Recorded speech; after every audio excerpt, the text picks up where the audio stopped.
Well, first the Liberals were held hostage by the NDP, and now they're being held hostage by the separatist Bloc Quebecois. And yet another confidence motion is coming forward.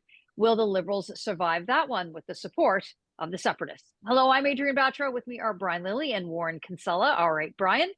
So when the Axis of Weasels came forward just over 2.5 years ago, as Warren trademarked that term, when the NDP decided to prop up the Liberal government for, sounded like in perpetuity, but nonetheless, here we are. The NDP rips up that supply and confidence agreement, but now the Bloc Quebecois has said, hey, Justin, we're going to give you all the support you need as long as we get A, B, C, D in check. They survived their first confidence motion that the Conservatives put forward with the support of the Bloc and, of course, the NDP. So what does the NDP want? Is Canada now being held hostage because the Trudeau Liberals refuse to go to the polls? Oh, I would say the country is being held hostage. Look, you've got a separatist party propping up a government that's increasingly unpopular. Norman Spector's been saying since this started, and National Post put it on the front page a little while ago, no one voted for this Frankenstein coalition. Yes, sure, it can work within our parliamentary system, our Westminster system, but it's different than any minority parliament we've seen in the last 100 years, at least in Canada.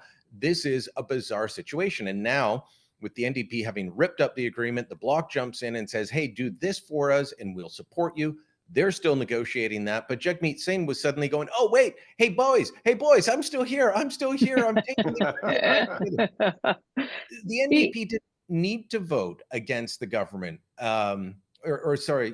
against the Conservative motion on Wednesday. They could have all gone golfing. They could have abstained and the government would have survived because the Bloc was supporting it. But Singh's so desperate for attention and he can't decide who his bigger enemy is, Justin Trudeau or Pierre Poilievre, so he votes for it. So now there's another non-confidence motion. The first one was very clear. It was very simple. I thought it was wise of them to do it that way.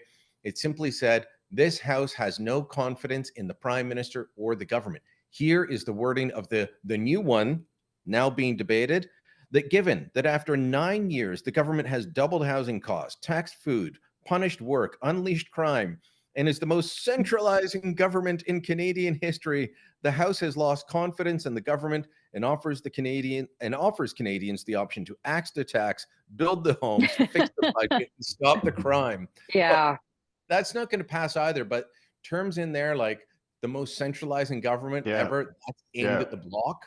And taking shots at doubling housing. How are you going to vote against that? It gets it all into the record, Warren. I mean, look, it's a perfect campaign launch for the Conservatives and Pierre Poilievre, because that is the stuff he wants to run on. But I just want to go back to this issue more broadly. Canadians did not vote for this. We said that back in the day about the NDP, and now we say that now today with the separatists propping up the Liberal government. The Bloc has said they've got some legislation they want basically not debated and passed by October 29th. And that's the clock is ticking then for the Trudeau Liberals. So if you're Justin Trudeau, you want to stay in power. And in spite of what you've been saying to us for some time now, I still maintain he's not going anywhere. He wants to hang on. He went on, he does his UN trip, he does his little nighttime talk shows. He thinks all these things make me happy and people love this stuff. They don't love it, doesn't help him. So what is Trudeau's calculus now?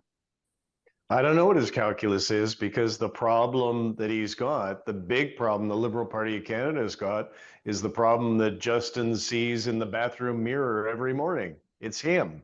So going on Colbert, going to Haiti, doing the international circuit, speaking to 6 people in the General Assembly of the United Nations, it ain't doing it. It ain't changing the fundamentals, which is the main reason the Liberal Party is so unpopular. And Angus Reid said this week, 22 points separate the Conservatives and Liberals. If that comes to pass in the election, seat projections I've seen by sensible people indicate that the Liberal Party, guys, could go to 4th place. And the main culprit for that, the guy whose fingerprints are on the murder weapon, is Justin Trudeau. How he does not see that is completely beyond me. It is mind-boggling. And to the Liberals I'm speaking to in the Senate, in the House of Commons, former, you name it, candidates, all of them are just completely bewildered too. It's like, Justin, you got to go. And I've said to all of them, well, why don't you tell them that? But they're not doing that. Well, Brian, you can see some of the drama unfolding in the House after the confidence motion. Of course, the Liberals accusing a Conservative MP who allegedly made some supposedly homophobic slur. The Speaker No, no, didn't no, no, hear no, it. no. Do not Crazy. accept that, Adrienne. Do not accept that. They were I'm not. talking That's about. my point. Is that they allegedly, supposedly said something, and that's what the Liberals are going to accuse and attack the Conservatives Yeah, and saying that they're this and that and the other thing. It was a comment that someone made with respect to Tom the Clark's Consul apartment. General in New York, Tom Clark, his $9 million condo, and then of course things went sideways. Yeah, so it's in the middle of question period. Pierre Poilievre's asking about this $9 million condo. It's great fodder for the opposition. The government's done a horrible job of explaining it. But as Pierre Poilievre is, calling out the Liberals for spending $9 million for an apartment on a place known locally in New York as Billionaires Row, there's no way optics look good on that. He's reading out that it has a $5,000 coffee maker. It has this type of tile. It has a hand formed copper bathtub. And so Poilievre asks him, did you go visit the apartment? And Trudeau stands up and is answering about how we need places like this to fight climate change and to stand with Ukraine.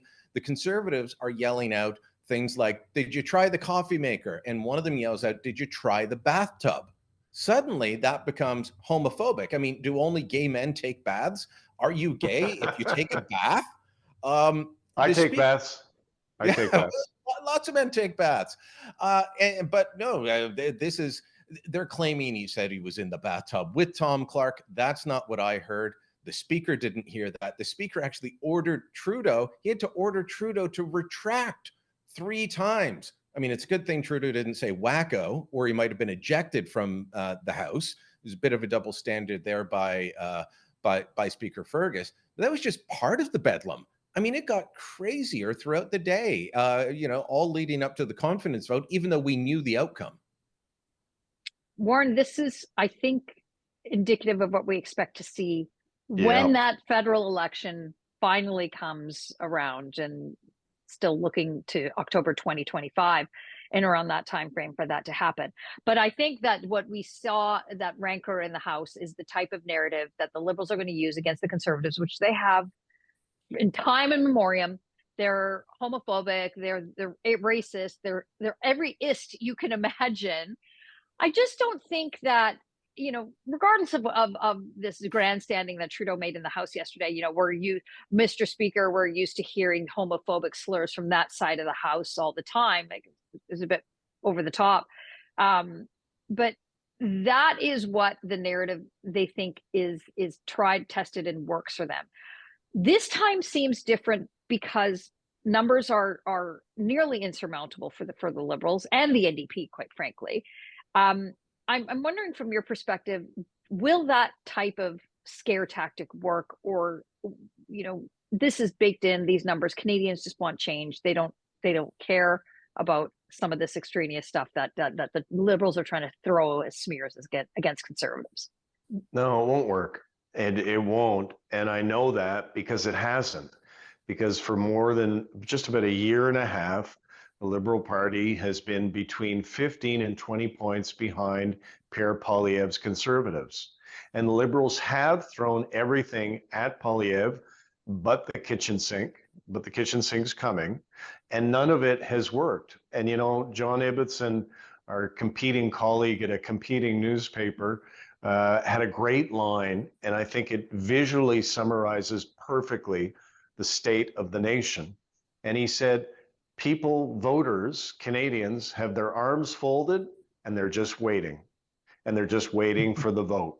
And they've already decided. And so this is why it's so mystifying what the Liberals are doing. Like, if this had happened, if you'd had a 20 to 22 point gap, under my boss, Jean Chrétien, or Paul Martin, or John Turner, or any of those guys, people would have been heading up Bank Street. The caucus would have been heading up Bank Street with torches and pitchforks to drive the leader out. Why isn't that happening here is just beyond me, because he's getting away with murder, and the victim is the Liberal Party of Canada. Yeah, Brian, last word. Yeah, just Adrienne, I just want to add quickly, I was looking the other day, and when Chrétien was forced out, he was at 40% in the polls. When the Paul Martin Liberals forced him out at that caucus retreat, he was way ahead of the others. He had a huge lead. And they still said, you know what, it's time for you to leave. That's back when people had muscle and flex. And, you know, Trudeau has changed the rules at the Liberal Party. It's much harder to get rid of a leader. It is the party of one, the party of Justin Trudeau. That's part of the issue, why the pitchforks and torches may not even work. Well, and the question still remains, does he stay or does he go? Well, let us know what you think in the comments below. Like this video and subscribe to our YouTube channel, and go to thetorontosun.com. You'll find commentary and coverage there you will not find anywhere else.